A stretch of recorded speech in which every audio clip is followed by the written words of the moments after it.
presentamos el Club del Gourmet, este bloque destinado a la alimentación, con nuestro columnista Carlos Conti Serrano. Bienvenido a Diario de Cultura nuevamente. Gracias, Paula. Bueno, la segunda vez ya estamos un poco más distendidos. Yo sí, por señor. lo menos, vos no, porque yo tenía un ejercicio todos los días. Hablando de la hojalata y esto que es tan importante en la historia de la alimentación. Es muy importante. El jueves anterior comenzamos hablando del descubrimiento del fuego, que fue tan importante en la historia de la alimentación de la especie humana. Pero también la hojalata marcó un hito, sin lugar a dudas, en la historia de la humanidad, que siempre va ligada con la historia de la alimentación. Y la conservación también, ¿no? Y después viene la conservación. Bueno, ahora hacemos un salto gigantesco en la historia. No te olvides que con el descubrimiento del fuego hablábamos de 500.000 años antes de Cristo.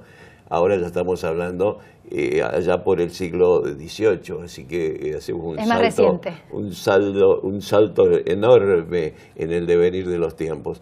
Y ahí había que conservar los alimentos. Entonces es lógico que cuando hay una necesidad acuciante, siempre aparece quien lo inventa, ¿no? ¿Cómo surge el método? ¿Cómo surge? No, pero primero, antes de la hojalata, el método de conservación fue el vidrio, es decir, los envases de vidrio, los frascos. Eso lo descubrió un tal Nicolás Appert.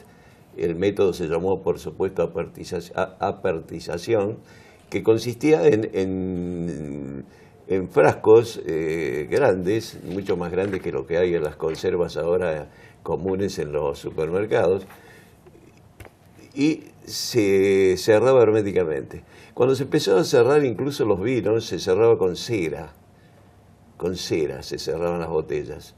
Y más o menos en el mismo sistema, con previo el calor, que era lo que esterilizaba de alguna manera los alimentos para que no se echaron a perder rápidamente. Pero en el mismo tiempo en que se producía esto de la apertización, el rey Jorge III de Inglaterra le encargó a un tal Peter Durand, que era un comerciante, que descubrió, la hojalata no se descubrió en ese tiempo, se descubrió en el siglo XIV, ya había hojalata, aunque te parezca mentira, en el comienzo de la primera revolución industrial, por llamarlo de alguna manera. Entonces, este señor Durand, el rey le encargó, le otorgó, mejor dicho, una patente para que amparara la fabricación de hojalata. Entonces se estableció en Inglaterra, por eso aquel era el tiempo, en el año, luego en 1810 más o menos, se estableció la primera fábrica de hojalata en Inglaterra. O sea, esa es la historia sintética de la hojalata, que permitió conservar por más tiempo con los mismos principios de la apertización, es decir, pero después hay otro salto gigantesco en la historia. ¿Y cuál es? El otro salto gigantesco en la historia, bueno, la hojalata se estableció la primera fábrica en Inglaterra.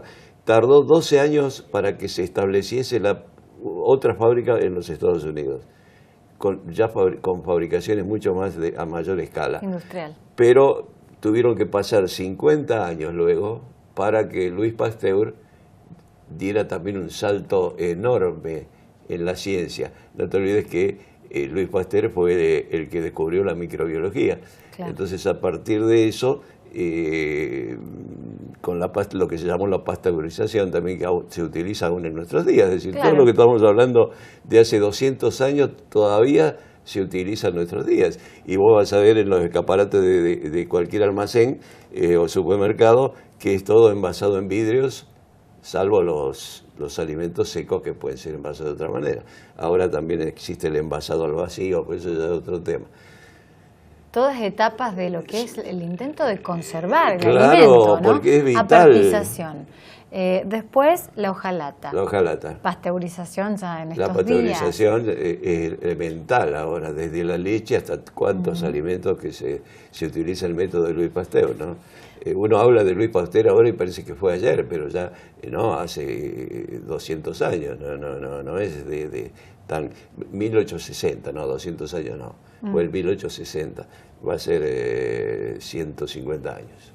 Bueno, en este bloque destinamos el tiempo para ahondar un poquito en la historia de la alimentación y los conceptos que son básicos y que por ahí no nos permitimos desglosar con detenimiento, como por ejemplo lo que estamos haciendo ahora. Claro, es a grandes rasgos, es decir, profundizar en esto nos llevaría muchísimo tiempo, es decir, desmenuzar toda la cuestión etapa por etapa. Esto es a grandes rasgos, cómo fue evolucionando la historia de la alimentación, que es apasionante realmente.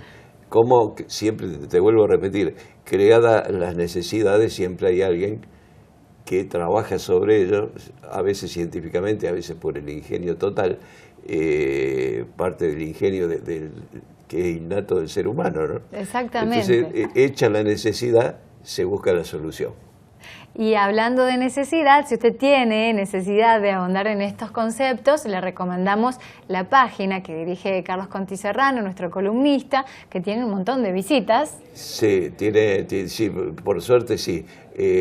Además es totalmente internacional, es decir que lo nuestro se ve en todo el mundo. Y viene desglosado en el informe del dominio cuántas visitas hay en cada uno de los países. Bueno, ¿recordamos el sitio? Sí, clubdelgolberriocuarto.com. Ahí vas a encontrar este y un montón de conceptos más de la historia de la alimentación y recomendaciones también, que seguramente estaremos haciendo en otro recomendaciones de tragos, recomendaciones de enología, que es la ciencia, por decirlo, que estudia la vitivinicultura, así es. Lo digo bien.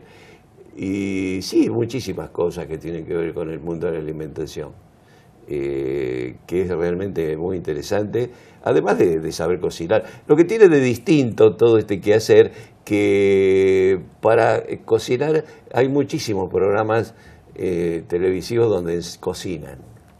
Algunos bien, otros también, otros tocan de oído, como los músicos, y otros realmente saben de qué están hablando. Pero esto es adentrarnos un poco más en forma más global del tema, ¿no? Un poquito más, conocer todos los vericuetos que tienen que ver con eso hemos diseñado con el comer y el beber. Este rincón, el Club de Gourmet, que vamos a disfrutar en Diario de Cultura de ahora en más, de la mano de Carlos Conti Serrano. Muchísimas gracias por la participación, Carlos. No, al contrario, Pabla. Nos vamos a una pausa y ya regresamos con más Diario de Cultura. La ciencia de los alimentos enlatados. A Nicolás Haper fue a quien se le ocurrió en 1810 la brillante idea de introducir los alimentos en una lata para conservarlos más tiempo. El motivo de su invento fue la recompensa de 12.000 francos que ofrecía el gobierno francés para desarrollar un método que permitiera a sus soldados transportar la comida en buen estado a los lugares de batalla.